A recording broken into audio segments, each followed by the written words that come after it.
Welcome to ಶಾಲಾ ಶಿಕ್ಷಣ.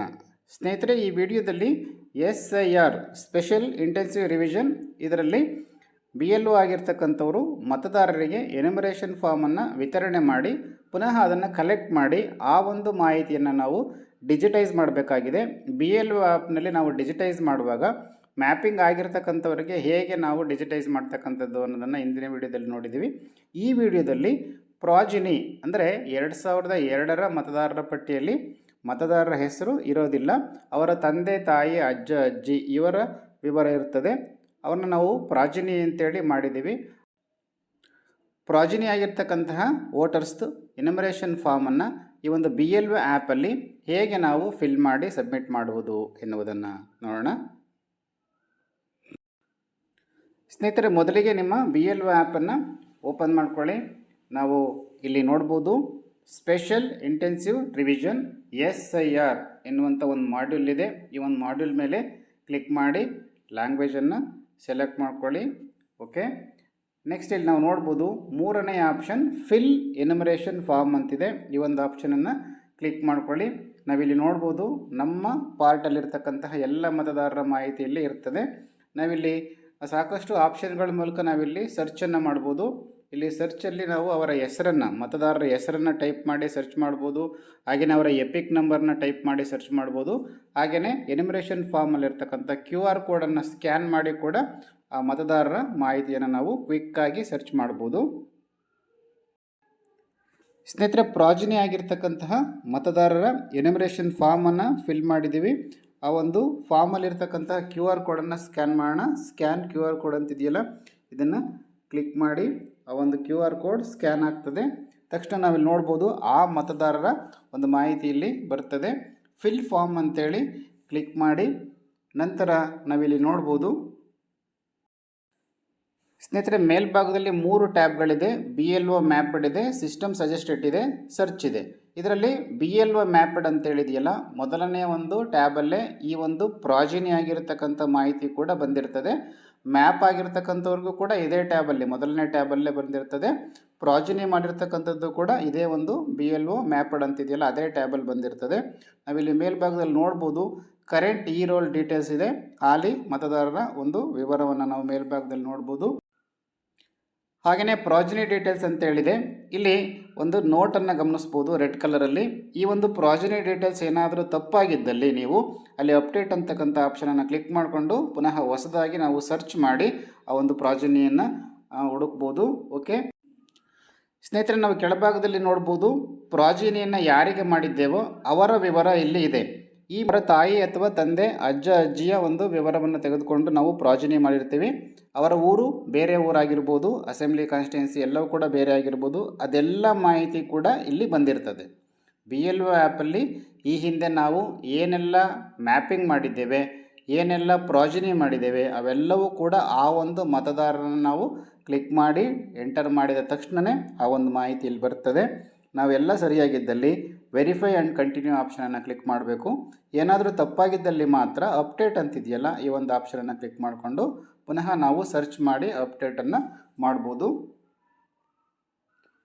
ಸ್ನೇಹಿತರೆ, ಹಾಗೆಯೇ ಎನ್ಯುಮರೇಷನ್ ಫಾರ್ಮನ್ನು ಫಿಲ್ ಮಾಡುವಾಗ ಪ್ರಾಜಿನಿನ ಯಾರಿಗೆ ಮಾಡಿದ್ದೀವಿ, ಆ ಒಂದು ಪಾರ್ಟ್ ನಂಬರ್ ಯಾವುದು, ಕಾನ್ಸ್ಟಿಟ್ಯೂನ್ಸಿ ನಂಬರ್ ಯಾವುದು, ಸೀರಿಯಲ್ ನಂಬರ್ ಯಾವುದು, ಎಲ್ಲಿ ಹುಡುಕಬೇಕು, ಯಾರನ್ನು ಯಾರಿಗೆ ಪ್ರಾಜಿನಿ ಮಾಡಿದ್ದೀವಿ, ಇವೆಲ್ಲವೂ ಕೂಡ ಗೊಂದಲ ಇತ್ತು. ಈಗ ನಮ್ಮ BLO ಆ್ಯಪಲ್ಲಿ ಭಾರತ ಚುನಾವಣಾ ಆಯೋಗ ಹಾಗೆಯೇ ರಾಜ್ಯ ಚುನಾವಣಾ ಆಯೋಗದವರು ಬಹಳ ವಿವರವಾಗಿ ಎಲ್ಲವನ್ನು ಕೂಡ ನಮ್ಮ BLO ಆ್ಯಪಿಗೆ ಅಪ್ಲೋಡ್ ಮಾಡಲಾಗಿದೆ. ಅವೆಲ್ಲ ವಿವರ ಕೂಡ ನಮಗೆ ಸುಲಭವಾಗಿ ದೊರೀತಾ ಇದೆ. ಹಾಗಾಗಿ ಈ ಒಂದು ವಿವರವನ್ನು ತಗೊಂಡು ನಾವು ಎನ್ಯುಮರೇಷನ್ ಫಾರ್ಮಲ್ಲಿ ಫಿಲ್ ಮಾಡಲಿಕ್ಕೂ ಕೂಡ ಸುಲಭ ಆಗ್ತದೆ. ಎಲ್ಲ ಸರಿಯಾಗಿದೆಯಾ ಅಂತೇಳಿ ಚೆಕ್ ಮಾಡ್ಕೊಳ್ಳಿ. ಇಲ್ಲಿ ವೆರಿಫೈ ಆ್ಯಂಡ್ ಕಂಟಿನ್ಯೂ ಅಂತಿದೆಯಲ್ಲ, ಈ ಒಂದು ಆಪ್ಷನನ್ನು ಕ್ಲಿಕ್ ಮಾಡಿ ನಂತರ ನಾವಿಲ್ಲಿ ನೋಡ್ಬೋದು. ಸ್ನೇಹಿತರೆ, ನಂತರ ನಾವಿಲ್ಲಿ ಗಮನಿಸ್ಬೋದು ಮೇಲ್ಭಾಗದಲ್ಲಿ ರಿಲೇಟಿವ್ ಡೀಟೇಲ್ಸ್ 2002ರ ಅವರ ಒಂದು ಮಾಹಿತಿ, ಯಾರಿಗೆ ಪ್ರಾಜಿನಿ ಮಾಡಿದ್ದೀವೋ ಅವರ ಮಾಹಿತಿ ಇದೆ. ಹಾಗೆಯೇ ರಿಲೇಷನ್ ಟೈಪನ್ನು ನೋಡ್ಬೋದು, ಮದರ್ ಅಂತೇಳಿದೆ. ತಂದೆಗೆ ನಾವು ಪ್ರಾಜಿನಿ ಮಾಡಿದರೆ ಫಾದರ್ ಅಂತೇಳಿ ಬಂದಿರ್ತದೆ. ಹಾಗೆಯೇ ಗ್ರ್ಯಾಂಡ್ ಫಾದರ್ ಗ್ರ್ಯಾಂಡ್ ಮದರ್ಗೆ ಮಾಡಿದರೆ ಅಲ್ಲಿ ರಿಲೇಷನ್ ಅದಕ್ಕೆ ಸಂಬಂಧಪಟ್ಟಂತೆ ಬಂದಿರ್ತದೆ. ಓಕೆ ಸ್ನೇಹಿತರೆ, ನಂತರ ನಾವಿಲ್ಲಿ ನೋಡ್ಬೋದು select elector relation with relative details ಅಂತೇಳಿದೆ. ಮೇಲಿರ್ತಕ್ಕಂತಹ ಡೀಟೇಲ್ಸಿಗೆ ಸಂಬಂಧಪಟ್ಟಂತೆ ಈ ಎಲೆಕ್ಟರ್ದೊಂದು ರಿಲೇಷನ್ ಟೈಪನ್ನು ನಾವಿಲ್ಲಿ ಸೆಲೆಕ್ಟ್ ಮಾಡಬೇಕು. ಇಲ್ಲಿ mother, father, grand mother, grand father ಅಂತೇಳಿದೆ. ಸಂಬಂಧಪಟ್ಟಂಥ ಆಪ್ಷನನ್ನು ನೀವು ಸೆಲೆಕ್ಟ್ ಮಾಡ್ಕೊಳ್ಳಿ. ಓಕೆ, ನೆಕ್ಸ್ಟ್ ಇಲ್ಲಿ ಡೇಟ್ ಆಫ್ ಬರ್ತ್ ಆಲ್ರೆಡಿ ಬಂದಿರ್ತದೆ, ನಮ್ಮ ಮತದಾರರ ಪಟ್ಟಿಯಲ್ಲಿರ್ತಕ್ಕಂಥ ಡೇಟ್ ಆಫ್ ಬರ್ತ್ ಬಂದಿರ್ತದೆ. ಜನರಲ್ ಡೀಟೇಲ್ಸನ್ನು ಅಪ್ಡೇಟ್ ಮಾಡ್ತಕ್ಕಂಥ ಆಪ್ಷನ್ಗಳಿದು. ಆಧಾರ್ ನಂಬರನ್ನು ಟೈಪ್ ಮಾಡಬೇಕು, ಹಾಗೆಯೇ ಮೊಬೈಲ್ ನಂಬರ್ನ ಟೈಪ್ ಮಾಡಬೇಕು. ಫಾದರ್ಸ್ ಅಥವಾ ಗಾರ್ಡಿಯನ್ ನೇಮನ್ನು ಇಲ್ಲಿ ಟೈಪ್ ಮಾಡಬೇಕು. ಇದು ಮ್ಯಾಂಡೇಟ್ರಿ, ಕಡ್ಡಾಯವಾಗಿ ಅವರ ಒಂದು ತಂದೆ ಹೆಸರನ್ನು ಟೈಪ್ ಮಾಡಬೇಕು. ಹಾಗೆಯೇ ತಾಯಿಯ ಎಪಿಕ್ ನಂಬರ್ನ ಇಲ್ಲಿ ಟೈಪ್ ಮಾಡಬೇಕು. ಹಾಗೆಯೇ ತಾಯಿ ಹೆಸರನ್ನು ಕಡ್ಡಾಯವಾಗಿ ಟೈಪ್ ಮಾಡಬೇಕು. ಹಾಗೆಯೇ ಸ್ಪೌಸ್, ಅವರ ಗಂಡನ ಹೆಸರನ್ನು ಇಲ್ಲಿ ಟೈಪ್ ಮಾಡಬೇಕು. ಹಾಗೆಯೇ ಅವರ ಒಂದು ಎಪಿಕ್ ನಂಬರ್ನ ಇಲ್ಲಿ ಟೈಪ್ ಮಾಡಬೇಕು. ಇವೆರಡೂ ಕೂಡ ಮ್ಯಾಂಡೇಟ್ರಿ ಇಲ್ಲ. Okay, next upload EF and photo ಅಂತಿದೆ. ಈ ಒಂದು ಅಪ್ಲೋಡ್ ಪೇಜ್ 1 ಅಂತಿದೆಯಲ್ಲ, ಇಲ್ಲಿ ಕ್ಲಿಕ್ ಮಾಡಿಕೊಂಡು ಚೂಸ್ ಫೈಲ್ ಆಪ್ಷನ್ನ ಸೆಲೆಕ್ಟ್ ಮಾಡಿಕೊಂಡು ಎನಿಮರೇಷನ್ ಫಾರ್ಮನ್ನು ಅಪ್ಲೋಡ್ ಮಾಡಿ. ಫ್ರಂಟ್ ಪೇಜು ಹಾಗೆಯೇ ಬ್ಯಾಕ್ ಪೇಜನ್ನು ಇಲ್ಲಿ ಅಪ್ಲೋಡ್ ಮಾಡಿ. ಹಾಗೆಯೇ ಮತದಾರರ ಭಾವಚಿತ್ರವನ್ನು ಇಲ್ಲಿ ಕ್ಲಿಕ್ ಮಾಡಿಕೊಂಡು ಅಪ್ಲೋಡ್ ಮಾಡಿ. ಸಬ್ಮಿಟ್ ಆಪ್ಷನನ್ನು ಕ್ಲಿಕ್ ಮಾಡಿ. ಎನಿಮರೇಷನ್ ಫಾರ್ಮು ಅಪ್ಲೋಡ್ ಸಕ್ಸಸ್ಫುಲಿ ಅಂತೇಳಿ ಬರ್ತದೆ. ಸ್ನೇಹಿತರೆ, ಮತದಾರರ ಆಧಾರ್ ನಂಬರ್ನ ಟೈಪ್ ಮಾಡಿದ್ದೇವೆ, ಹಾಗೆ ಮೊಬೈಲ್ ನಂಬರ್ ಟೈಪ್ ಮಾಡಿದ್ದೇವೆ. ಹಾಗೆಯೇ ಫಾದರ್ಸ್ ಎಪಿಕ್ ನಂಬರ್, ಹಾಗೆಯೇ ಫಾದರ್ಸ್ ನೇಮ್, ಫಾದರ್ ನಂಬರ್, ಹಾಗೆ ತಾಯಿ ಹೆಸರು, ಹಾಗೆಯೇ spouse EPIC number, spouse name ಇಷ್ಟನ್ನು ಟೈಪ್ ಮಾಡಿದ್ದೀವಿ. ಇದರಲ್ಲಿ ಮಿನಿಮಮ್ ಒಬ್ಬರದಾದರೂ ಎಪಿಕ್ ನಂಬರ್ನ ನಾವು ಟೈಪ್ ಮಾಡಬೇಕು. ಹಾಗೆಯೇ ಎಪಿಕ್ ನಂಬರ್ನ ವ್ಯಾಲಿಡೇಟ್ ಕೂಡ ಮಾಡಬೇಕು. ಓಕೆ, ಇಲ್ಲಿ ಎನಿಮರೇಷನ್ ಫಾರ್ಮನ್ನು ಅಪ್ಲೋಡ್ ಮಾಡಲಿಕ್ಕೆ ಈ ಒಂದು ಆಪ್ಷನನ್ನು ಕ್ಲಿಕ್ ಮಾಡಿ. ನೆಕ್ಸ್ಟ್ ಆ ಒಂದು ಎನಿಮರೇಷನ್ ಫಾರ್ಮ್ದು ಫೋಟೋವನ್ನು ಕ್ಯಾಪ್ಚರ್ ಮಾಡಿ. ಕ್ಯಾಪ್ಚರ್ ಫೋಟೋ ಅಂತೇಳಿ ಕ್ಲಿಕ್ ಮಾಡಿಕೊಂಡು ಆ ಫೋಟೋವನ್ನು ನೀವು ಮೊಬೈಲಲ್ಲಿ ಕ್ಯಾಪ್ಚರ್ ಮಾಡಿ.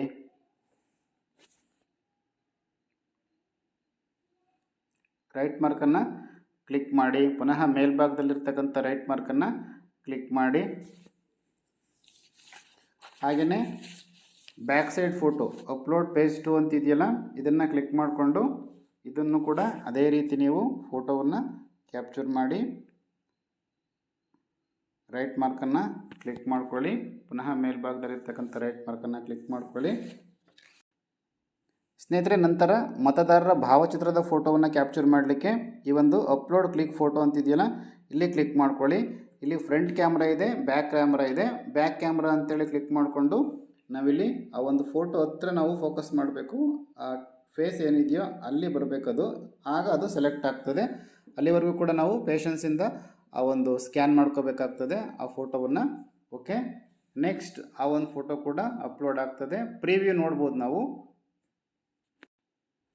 ಸ್ನೇಹಿತರೆ, ನಂತರ ಇಲ್ಲಿ ಸಬ್ಮಿಟ್ ಅಂತಿದೆಯಲ್ಲ, ಈ ಒಂದು ಬಟನನ್ನು ಕ್ಲಿಕ್ ಮಾಡಿ. ನಾವಿಲ್ಲಿ ನೋಡ್ಬೋದು please validate spouse EPIC number ಅಂತೇಳಿದೆ. ಓಕೆ, ಎಪಿಕ್ ನಂಬರ್ನ ನಾವು ಟೈಪ್ ಮಾಡಿರ್ತೀವಲ್ಲ, ಅದನ್ನು ವ್ಯಾಲಿಡೇಟ್ ಮಾಡಬೇಕು. ಅದು ಹೇಗೆ ಅಂತೇಳಿ ನೋಡೋದಾದರೆ ಓಕೆ ಮೇಲೆ ಕ್ಲಿಕ್ ಮಾಡಿ. ಇಲ್ಲಿ ನಾವು ನೋಡ್ಬೋದು ಸ್ಪೌಸ್ ಎಪಿಕ್ ನಂಬರ್ನ ಇಲ್ಲಿ ಟೈಪ್ ಮಾಡಿ. ಎಪಿಕ್ ನಂಬರ್ನ ವ್ಯಾಲಿಡೇಟ್ ಮಾಡಲಿಕ್ಕೆ ಆ ಒಂದು ಎಪಿಕ್ ನಂಬರ್ ಏನು ಟೈಪ್ ಮಾಡಿರ್ತೀವೋ ಅದ್ರ ಪಕ್ಕದಲ್ಲಿರ್ತಕ್ಕಂಥ ಸರ್ಚ್ ಬಟನ್ ವ್ಯಾಲಿಡ್ ಎಪಿಕ್ ಅಂತೇಳಿ ಬರ್ತದೆ. ಈ ರೀತಿ ನಾವು ತಂದೆ, ತಾಯಿ ಅಥವಾ ಸಂಗಾತಿಯ ಒಂದು ಎಪಿಕ್ ನಂಬರ್ನ ನಾವು ವ್ಯಾಲಿಡೇಟ್ ಮಾಡಬೇಕು. ಈ 3 ಜನರಲ್ಲಿ ಯಾರಾದರೂ ಒಬ್ಬರದು ಮಿನಿಮಮ್ ಎಪಿಕ್ ನಂಬರ್ನ ಟೈಪ್ ಮಾಡಬೇಕು, ಹಾಗೆಯೇ ವ್ಯಾಲಿಡೇಟ್ ಕೂಡ ಮಾಡಬೇಕು. ಈಗ ನಾವು ಸಬ್ಮಿಟ್ ಅಂತೇಳಿ ಕ್ಲಿಕ್ ಮಾಡೋಣ. ನಾವಿಲ್ಲಿ ನೋಡ್ಬೋದು ಫಾರ್ಮ್ ಸಬ್ಮಿಟೆಡ್ ಸಕ್ಸಸ್ಫುಲಿ ಅಂತೇಳಿ ಬರ್ತದೆ. ಓಕೆ ಮೇಲೆ ಕ್ಲಿಕ್ ಮಾಡಿ. ಸ್ನೇಹಿತರೆ, ಈ ರೀತಿ ನಾವು ಪ್ರಾಜನಿ ಆಗಿರ್ತಕ್ಕಂಥ ಮತದಾರರ ಎನಿಮರೇಷನ್ ಫಾರ್ಮನ್ನು ಈ ರೀತಿ ನಾವು ಡಿಜಿಟೈಸ್ ಮಾಡ್ಬೋದು.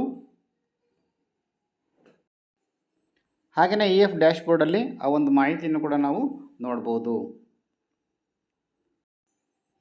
ಸ್ನೇಹಿತರೆ, ಇನ್ನೂ ಹೆಚ್ಚಿನ ಮಾಹಿತಿಯನ್ನು ಮುಂದಿನ ವಿಡಿಯೋಗಳಲ್ಲಿ ನೋಡೋಣ. Thank you.